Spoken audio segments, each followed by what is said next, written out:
Before we begin, shout out to Daruv0598 for suggesting this video idea. If you'd like to suggest us a video idea and get featured on our next video, then follow us on Twitter and Instagram at Fact5Wrestling and DM us with your suggestion. Thanks, and on with the video.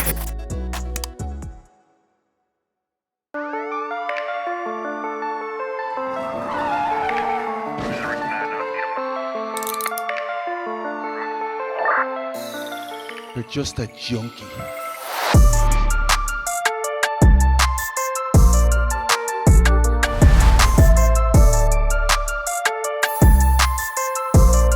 When he's not running 205 Live as the general manager, Drake Maverick is obsessively hunting down the 24/7 championship. Drake Maverick's been busy. Looks like he's gonna cramp. His back and forth battles with R-Truth made the 3-hour-long episodes of Raw each week worth watching.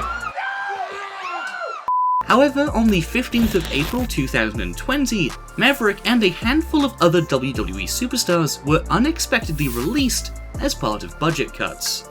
Shortly after his release, Maverick took to Twitter to share his immediate thoughts. There's a lot of people I'm not going to get a chance to say goodbye to.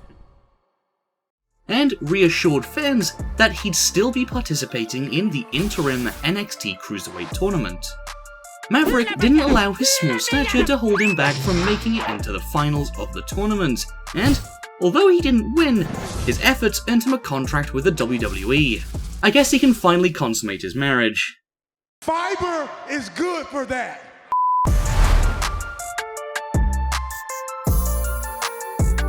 The Montreal Screwjob at Survivor Series 1997 remains as one of wrestling's most infamous off-script moments, which saw Bret Hart get double-crossed by his boss and legitimately screwed out of his title match with Shawn Michaels. Bret screwed Bret. More than a decade after the controversial Montreal incident, Bret Hart returned to the WWE to bury the hatchet. However, Vince McMahon had other ideas. You got that hound dog looking face.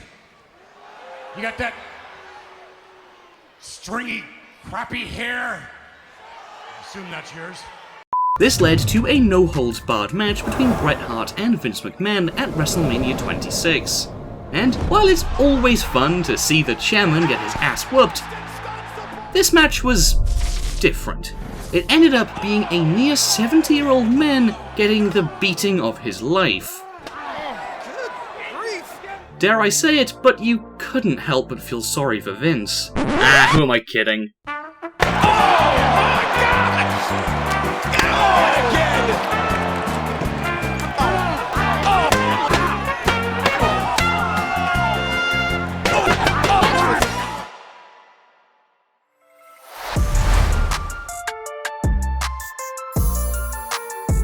On the 5th of March 2013, we lost one of WWE's defining managers, Paul Bearer, best remembered as the manager of The Undertaker. The WWE held a tribute show on Raw in honor of Bearer, however, it was interrupted by CM Punk. My heartfelt apologies for your loss at WrestleMania.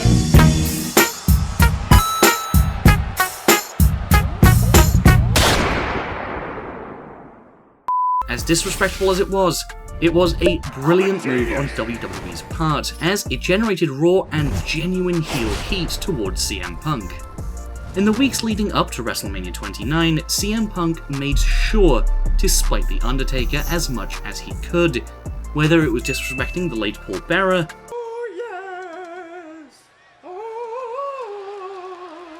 or taking off with the Phenom's urn.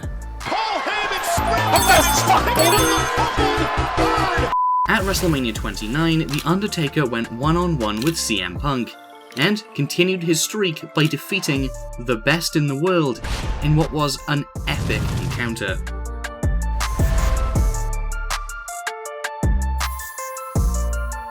One of the most personal and heated rivalries in WWE history was that of Matt Hardy and Edge. Hardy had been dating Lita since they paired up with each other as Team Extreme, so it came as a massive surprise to Hardy when he learned that his girlfriend had been having a real-life affair with one of his closest friends at the time, Edge. Women. So, what did the WWE do? They cashed in on Hardy and Edge's personal animosity for one another in a good old storyline. But when I was out hurt, you stupid bastard, you lying coward, what did you do? You did everything you could do to get inside my girl's head and inside her pants. Yeah, I Thanks for repaying yeah, me so I well. waited for you to leave, friend. Matt. No, what a class you couldn't act. supply You're what a a class real act. man You're a needs piece to of trash. supply.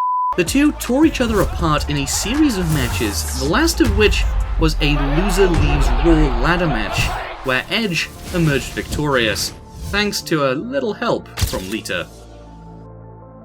Matt Hardy will not die.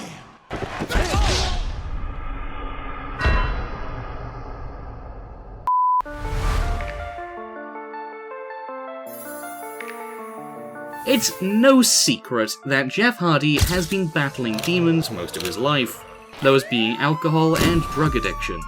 The WWE decided that it would be a great idea to incorporate Hardy's personal struggles in a storyline with Sheamus. Bombs away! The storyline all started on an episode of SmackDown on May 29, 2020, when an inebriated Jeff Hardy was arrested in connection with a hit-and-run accident. But we all know who really did it, though. It was Rikishi, and he did it for The Rock. I did it for The Rock. I did it for The Rock. It's not the first time Jeff Hardy has been ridiculed for his past addictions, though. You're just a junkie. CM Punk called Hardy out for his substance abuse during their rivalry back in 2008. Although the storyline between Jeff Hardy and Sheamus drew a lot of criticism, the highlight from it all was seeing Sheamus get completely pissed. Literally. You know, another classic saying comes to mind. Doc, it's better to be pissed off Then pissed on.